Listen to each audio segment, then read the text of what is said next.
l'avenir de la recherche en investissement propulsée par l'IA. Et ça grâce à un logiciel qui va nous permettre de bénéficier d'informations boursières très précises et en plus de pouvoir y coupler une intelligence artificielle qui pourra être notre assistante tout au long de nos analyses fondamentales ou graphiques. Et on pourra aussi, le cas échéant, lui demander de nous faire des comparatifs entre deux actions, par exemple, du même secteur. Donc nous sommes sur un outil vraiment très intéressant qui donne beaucoup de possibilités. Et c'est pour ça qu'aujourd'hui, je vous le présente. Allez, on y va, c'est parti!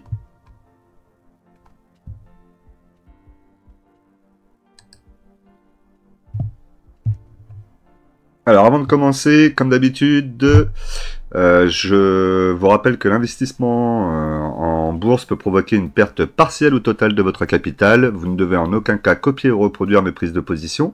Je ne suis pas un conseiller financier, mais un particulier qui investit en bourse à titre personnel. Maintenant que cela est dit, bienvenue sur la chaîne Découvrir, Investir et S'enrichir. Aujourd'hui, je vous présente la plateforme FinChat. Donc une plateforme qui allie les informations boursières et l'intelligence artificielle pour nous amener le meilleur des deux mondes. Donc si je vous la présente, c'est parce qu'on est sur une plateforme qui est gratuite. Donc vous avez une partie payante évidemment, mais sur la partie gratuite, vous avez déjà pas mal de choses. Vous avez 50 données financières, vous avez 2 ans de segments et de données KPI. Vous avez la possibilité de faire 25 invitations IA par mois, le tableau de bord évidemment, les 30 éléments du tableau de bord, 3 événements, appels, transcription et diapositives, et la couverture des actions mondiales. Voilà, donc déjà rien qu'avec ça, vous pouvez déjà avoir pas mal de petites choses à faire avec ce logiciel et vous pourrez regarder pas mal de sociétés. Après, si vous trouvez que l'outil est performant mais que vous voulez plus d'informations, il faudra passer à 29 $ par mois ou 79 $ par mois pour les plus assidus. Mais déjà, je pense qu'avec la partie gratuite, vous pouvez faire pas mal de choses. Donc on va aller regarder la plateforme tout de suite. Alors voilà la plateforme, comment elle se matérialise. Donc on a le tableau de bord ici, vous avez différentes actions ici qui sont proposées, et après à vous de faire la modification. Donc là le tableau de bord, c'est le tableau de bord qui est fait par défaut sur la plateforme. Vous voyez, tableau de bord par défaut, moi je pourrais en créer un avec ce que je veux, par exemple toutes mes sociétés que j'ai dans mon portefeuille PEA ou dans le CTO, ou je pourrais même en créer plusieurs pour pouvoir avoir tous mes portefeuilles ici. C'est d'ailleurs ce que je vais sans doute faire par la suite. Là pour le moment, comme on est sur un tuto et que je veux pas non plus y passer 15 jours, on va regarder déjà ce que la plateforme nous propose et ce qu'on peut faire. Donc là, on va juste le transformer en français. Voilà, ici. Et donc du coup, on a la possibilité, sur le tableau de bord déjà, de pouvoir créer son propre tableau de bord. Donc là, c'est un tableau de bord par défaut qui a été créé par l'intelligence artificielle. On va regarder. Et donc par rapport à ça, il a mis des critères ici. Ces critères, vous pouvez les modifier, en rajouter. Voilà, vous voyez ici, il suffit juste d'appuyer, hop, vous allez ici, par exemple, la croissance des revenus sur un an, vous pouvez l'ajouter, et hop, ça va vous le mettre en plus dans les infos, et ça va resélectionner et remettre les actions qui sont concernées par ça. Donc c'est plutôt pas mal. Vous pouvez regarder les performances aussi, ici, vous voyez les performances, donc sur un an, sur 3 ans, sur 5 ans. Là, on a aussi sur 10 ans, mais lorsque vous serez sur le mode gratuit, vous n'aurez pas les 10 ans. Vous voyez qu'ici, là, j'ai l'offre d'essai pro pendant 14 jours. Au bout de 14 jours, je l'aurai plus. Donc, n'oubliez pas que pendant 14 jours, vous aurez jusqu'à 10 ans, et ensuite, vous n'aurez plus les 10 ans, vous aurez jusqu'à 5 ans. Et le 10 ans n'apparaîtra plus. Bon, c'est pas bien grave, déjà 5 ans, c'est déjà pas mal. Donc ici, comment ça se met? Ici, vous avez donc demander à FinChat. Donc là, ici, c'est si on veut poser des questions à l'intelligence artificielle. Donc là, ici, c'est le tableau de bord, on est dessus. Si je vais sur FinChat, on va voir ce que ça donne. Donc voilà, vous voyez que ça ressemble beaucoup à à ChatGPT, hein, on est quasiment sur le même principe. Et il suffit après d'aller lui poser des questions. Alors, on peut rechercher ici des discussions qu'on a déjà eues, une nouvelle discussion. On va aller mettre nouvelle discussion par exemple. Ici, on va lui poser... on va mettre quoi? On va mettre Stellantis versus Renault, par exemple.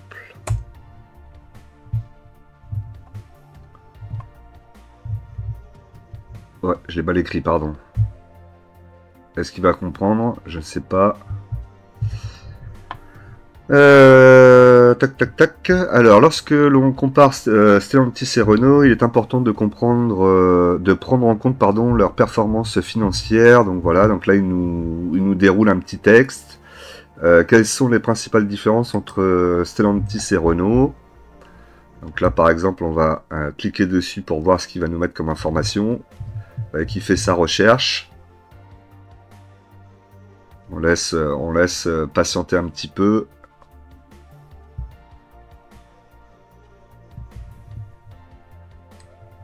Voilà, et donc là, il nous a mis quelques informations. Quelles sont les différences donc entre Stellantis et Renault? Principales différences entre Stellantis peuvent être observées dans différents aspects de leur performance financière et de leurs fondamentaux commerciaux. Donc, on va reprendre ici. Là, vous avez les fondamentaux de Stellantis. Vous avez vraiment tout, c'est bien détaillé. Le rendement du dividende, 6,34 par exemple. Et ensuite, ici, vous avez les fondamentaux de Renault. Donc, sur Renault, c'est pareil. Vous avez pas mal d'informations aussi qui sont données. Le rendement, les revenus sur 5 ans, sur 10 ans. Franchement, c'est vraiment très bien fait. Marge d'exploitation, les marges bénéficiaires nettes, marge bénéficiaire avant impôt, les revenus par action. Vraiment top, top, top au niveau des informations qu'on peut nous donner. Si je mets montrer plus, qu'est-ce qu'il me montre plus? On va montrer le nombre d'employés. Ensuite, il continue. Hein, il peut vous mettre d'autres informations. Par exemple, quels sont les niveaux d'endettement et de perspectives de croissance pour les deux sociétés. Vous pouvez cliquer dessus. Comme toujours, vous pouvez retourner en bas ici et lui reposer d'autres questions que vous voulez poser sur les sociétés. Donc là, par exemple, il va me faire un comparatif. Alors, s'il veut bien que je me mette dessus. Voilà, un comparatif ratio endettement. Donc là, c'est pour Stellantis. Et ensuite, on pourra avec ça regarder différentes métriques. Voilà, donc ça c'est vraiment très sympa, très utile pour faire des recherches. Alors, vous pouvez lui demander d'autres choses. Hein. Ici, vous pouvez lui demander qu'il vous fasse l'analyse fondamentale, par exemple, d'une action. Attention, il faudra quand même aller chercher des infos de votre côté. Il ne faudra pas juste se contenter de FinChat. Mais en tout cas, FinChat peut donner beaucoup d'infos et ça, c'est vraiment très bien. Ensuite, qu'est-ce qu'on a d'autre? On a ici les analyses, justement. Vous voyez qu'en termes d'analyse, on a énormément de données aussi. Hein. Les données financières, le rapport, les segments, donc ça c'est ce qu'on a vu tout à l'heure, les gains, l'estimation, les industries, la modélisation, pardon, les dividendes. Voilà, il y a vraiment énormément de métriques qui sont mises en avant, plein d'informations, vous voyez ici. Hein. Donc toujours pareil, hein, on n'oubliera pas qu'on a jusqu'à 5 ans lorsque c'est gratuit, et au-delà on les aura pas. Mais ici on va pouvoir venir chercher le bilan, on va pouvoir venir chercher les rapports, les tableaux de flux de trésorerie. Bon, après évidemment il faut savoir lire toutes ces informations, parce que là il y en a énormément. Mais c'est vraiment très intéressant. Après vous pourrez aller sélectionner les métriques qui vous intéressent le plus. Ensuite, on a la partie cartographie. Donc, au niveau de la cartographie, qu'est-ce qu'on a? Pour commencer, sélectionner une entreprise et un indicateur à comparer. Donc là, c'est pour comparer deux sociétés, j'imagine. Alors, j'ai pas tout encore regardé. Hein. Je vous fais le tuto un peu en même temps que vous, en même temps qu'on le fait ensemble. Donc, si par exemple, je prends Alphabet. Il me met rien du tout. Alors, comment ça fonctionne? Ici, cacher, regarder, ok. Et là, il me met rien. Donc c'est peut-être qu'il y a quelque chose que je ne lui demande pas. Paramètres d'exportation. Bon, ça, il faudra que je vienne fouiller un petit peu. Par trimestre. Là, ici, par segment. Réinitialisation. Non, c'est pas ce que je veux faire, pardon. Pourquoi il veut pas me mettre ici? Alors, qu'est-ce qu'on fait là? Le bilan, par exemple. Les actifs. Ah, ok, voilà, c'est ça. Donc là, ici, il faudra venir sur cette recherche ici de métrique, une fois que vous aurez tapé la société, et ensuite lui demander ce que vous voulez voir. Par exemple, là, on lui a demandé donc la trésorerie. Donc ici, on a quoi? On voit un graphique pour par entreprise. Panneau unique, ok. Si je reviens là, je vais mettre quoi? Les revenus. Ici, on va lui mettre chiffre d'affaires par division. Donc, chiffre d'affaires par division et assurance. Titre activé. Ok, là on est par segment. Si on met par trimestre.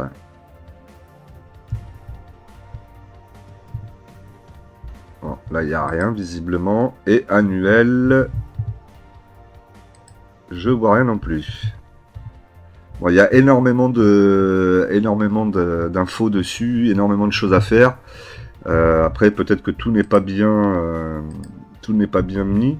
Comme je vous ai dit, hein, je le découvre aussi un peu en même temps que vous. Je l'ai essayé une fois, mais je voulais faire le tuto en même temps avec vous pour qu'on puisse regarder un peu tout ce qui est possible. En tout cas, il y en a tellement de choses possibles dessus que vous aurez le temps de vraiment faire toutes vos recherches. Tamiseur, là ici. On est sur quoi? On est sur des recherches par pays, peut-être. Là, ça va nous aider un peu comme un screener. Ici, les industries. Donc, on va pas mettre d'industrie. Exécuter le filtre. Critères de sélection. Par exemple, là, ici, on peut y mettre la croissance des revenus sur un an. On a choisi la France. Alors j'aurais peut-être dû lui mettre quelque chose ici pour la croissance, pour qu'il ait au moins un repère de croissance entre quoi et quoi. Parce que là je lui ai pas mis. Bon, malgré tout, c'est pas grave, il arrive quand même à me sortir des informations. Hop, on va se remettre ici. Donc là ici vous pouvez voir croissance des revenus sur un an, 8,8%, 15,73 pour Hermès, et ainsi de suite. Là, vous voyez toutes les sociétés françaises qu'on connaît bien, hein, d'ailleurs. L'Oréal, Hermès, LVMH, Safran, etc. J'aurais pu lui mettre sans doute un pourcentage, on va dire par exemple 5. Donc de 5 à infini.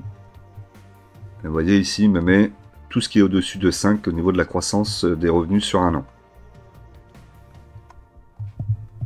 Après, vous pouvez encore en rajouter ici. Vous pouvez lui mettre qu'est-ce qu'on pourrait regarder? Trésorerie, les flux, les bidas. Donc les bidas, par exemple, sur 2 ans. En plus, on va rajouter les bidas sur 2 ans. Voilà. Et là, il va nous mettre les bidas sur 2 ans. Donc franchement, c'est vraiment très très bien. Pareil pour les EBITDA, là il me demande de lui mettre aussi des pourcentages pour qu'il puisse améliorer encore la recherche. Donc ça c'est vraiment top. Ensuite on a la partie donc investisseur. Donc sur la partie investisseur on a participation des investisseurs, super investisseurs et la lettre des fonds spéculatifs. Donc là en fait si vous faites super investisseur, vous allez tomber ici sur les meilleurs investisseurs, leur portefeuille, puisque vous savez que les portefeuilles sont publics. Donc là aussi c'est intéressant parce que c'est assez difficile généralement de retrouver les portefeuilles des plus grands investisseurs mondiaux. Donc là, vous avez vraiment une liste non exhaustive de clients, de personnes qui investissent, qui sont des investisseurs très connus. Hein. Warren Buffett, Charlie Munger, Lilu, je sais pas, Lilu, je crois que ça se prononce, pardon. Et donc, par exemple, si on veut regarder le portefeuille de Berkshire Hathaway, de Warren Buffett, et donc on se met dessus, et on va avoir les statistiques ici, avec les différentes pourcentages que ça représente. Vous voyez, vous avez les codes en bas, là. Et si on continue un peu plus bas, on va voir les sociétés qu'il a dans son portefeuille. Donc on voit que la plus grosse pondération de son portefeuille, c'est Apple. On peut voir là par exemple sur Apple, il a fait un changement, il a vendu. Ici on voit qu'il a renforcé Chevron et Occidental. Vous voyez ici. Alors ça c'est quoi prix fin de trimestre et détenu. Donc ça c'est le pourcentage de ce qu'il détient dans son portefeuille. Et alors ça ici, c'est le prix qu'il a à la fin du trimestre. D'accord, c'est pas son prix d'achat à lui. Ses prix d'achat à lui, je pense que ça peut être difficile à voir. Valeur marchande. Et donc ici, vous avez la valeur marchande de chaque ligne. Dans le portefeuille, vous voyez 50,19% Apple pour Berkshire Hathaway. Il va sans doute faire quelque chose parce que là, Apple est en grosse difficulté actuellement. Donc voilà, donc vous avez la possibilité de voir aussi ces informations qui sont toujours intéressantes à regarder.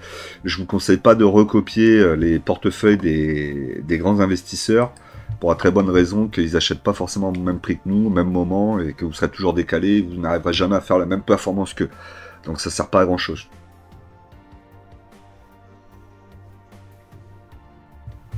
En tout cas, vous en avez un grand nombre d'investisseurs, donc vous pouvez vraiment venir regarder tous les portefeuilles. Ensuite, qu'est-ce qu'on a d'autre? On a la lettre des fonds spéculatifs. C'est l'archivage. Goldman Sachs, oh là là, j'arrive pas à le dire. En tête de la liste, tendance. Donc compilation des plus grands investisseurs. Donc là aussi, lettre de partenariat, lettre de Berkshire Hathaway, transcription des réunions annuelles. Donc ça aussi c'est pas mal, hein. Vous pouvez regarder ce qui s'est dit, qu'est-ce qu'ils ont raconté, vous avez les informations qui vont vous sortir, et ça souvent on les cherche, et on arrive rarement à trouver ce type d'informations sur internet. Donc là c'est quand même bien de pouvoir regarder comme ça. Alors par contre c'est en anglais, donc là la seule solution ça sera d'aller prendre comme ça et hop, de tout récupérer, de tout mettre dans un navigateur qui va vous faire la transcription. Ensuite, qu'est-ce qu'on a d'autre? On a la partie gains. Alors la partie gains, c'est quoi? Calendrier des gains.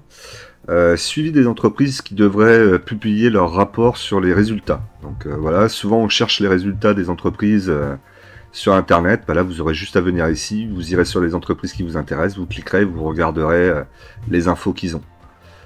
Par exemple là, sur la semaine prochaine, j'ai un petit bug. Hop, c'est pas grave. On va se remettre sur les gains. Ici, donc là ici, si on regarde par exemple cette semaine, qu'est-ce qu'on pourrait regarder? Ici par exemple, on va avoir pas mal d'informations aussi, ici, avec les graphiques, les gains estimés, avec pareil, des informations sur la société tout le temps. Vous voyez qu'il y en a quand même pas mal, hein. Vous avez de quoi vous instruire sur les sociétés. C'est plutôt vraiment très complet, hein, comme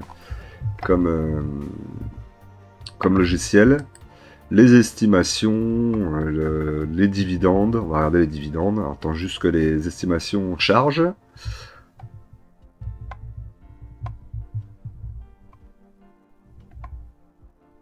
Ici, qu'est-ce qu'on a? On a même la possibilité de communiquer en direct, visiblement. Passer aux questions-réponses. Donc là, vous devez sans doute pouvoir lui poser des questions, j'imagine, sur la société. Donc là, vous voyez l'estimation. 2026 en moyenne, avec la plage qui pourrait être faite entre 5,35 et 5,6. Les comparateurs classiques, les dividendes. Ici, donc, vous voyez l'évolution des dividendes sur 5 ans, sur 10 ans, sur le max. Donc n'oubliez pas que sur la partie gratuite, on n'aura que jusqu'à 5 ans, on n'aura pas les 10 ans, ni le maximum. Mais en tout cas, ça permet quand même de voir un petit peu le rendement. Ici, on a le rendement du dividende. On voit quand ça a augmenté, quand ça a baissé. Donc là, il y a une grosse baisse du dividende, une grosse augmentation et après ça a baissé.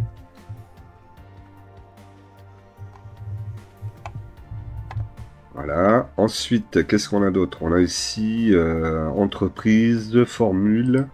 Alors ça, je ne sais pas ce que c'est. Liste complète des formules. Formules utilisées pour calculer les ratios et mesures clés de FinChat. Total des actions en circulation. Ok, ça c'est plus pour nous expliquer chaque terme, comment est-ce qu'ils sont calculés, comment ils arrivent à trouver les résultats. Pour le côté pratique, on va dire, et pour qu'on puisse nous s'y retrouver. Ok, donc voilà un petit peu ce que je voulais vous montrer. Donc vraiment, alors après la possibilité évidemment de passer en nuit, en mode nuit. Alors moi je préfère en mode nuit finalement. Je trouve que c'est beaucoup plus beau, c'est plus design. Qu'est-ce qu'on a d'autre ici? Trousse marquée, les comptes, obtenir pro gratuitement. Donc ça c'est si vous vous mettez dessus, que vous voulez l'avoir gratuitement pendant les 14 jours. Sinon vous pouvez le faire sans avoir besoin d'avoir les 14 jours d'essai gratuits. Voilà, donc vraiment une belle découverte. Je suis très content d'avoir découvert ce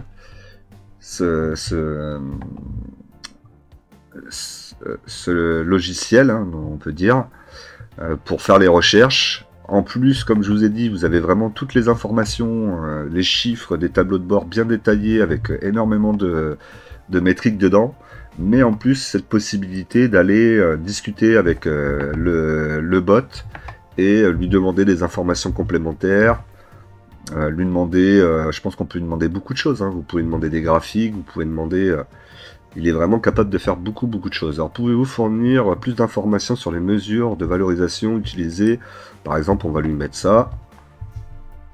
On va voir ce qu'il va nous mettre. On revient sur Stellantis et Renault.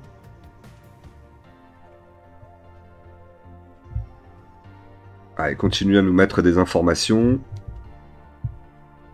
Et ensuite, il nous fait des graphiques.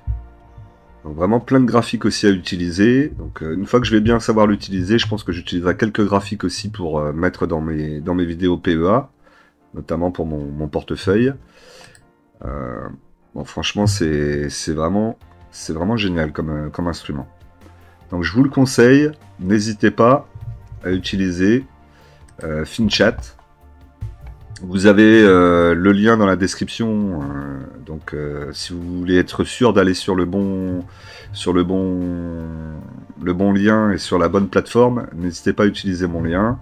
Je vous l'ai dit, c'est gratuit, il n'y a pas de problème à ce niveau-là, rien à payer. Et utilisez-le de façon ponctuelle quand vous avez besoin.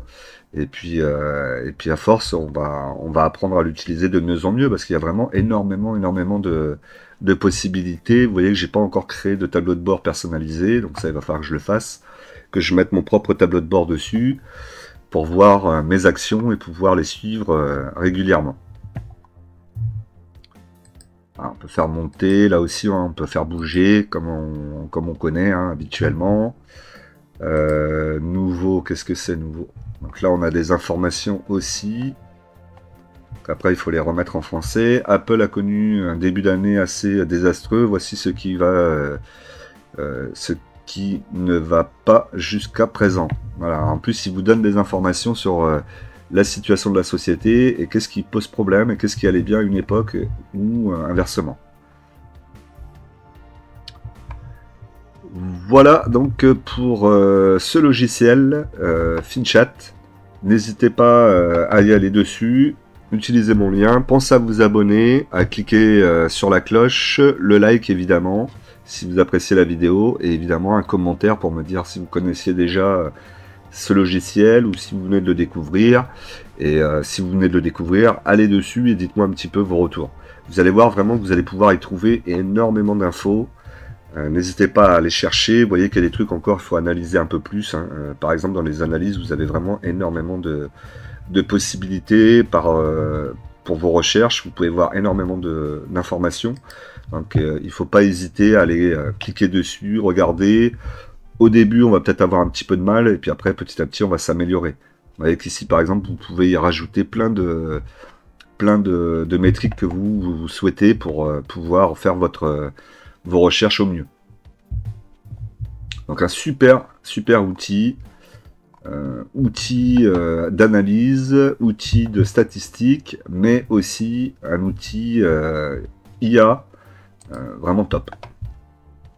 Voilà, c'était tout pour moi. On n'oublie pas qu'en investissement, les impatients payent pour les patients. On se retrouve très vite dans une nouvelle vidéo.